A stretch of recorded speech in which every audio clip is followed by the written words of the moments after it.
Is your HyperX QuadCast microphone turning on by itself? This is a common issue, often caused by firmware bugs or hardware glitches.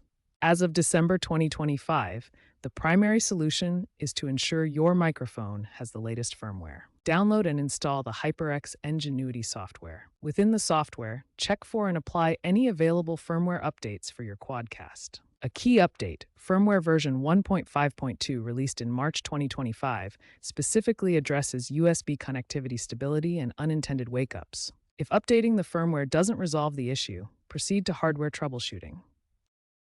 If the firmware is up to date and the problem persists, examine the hardware.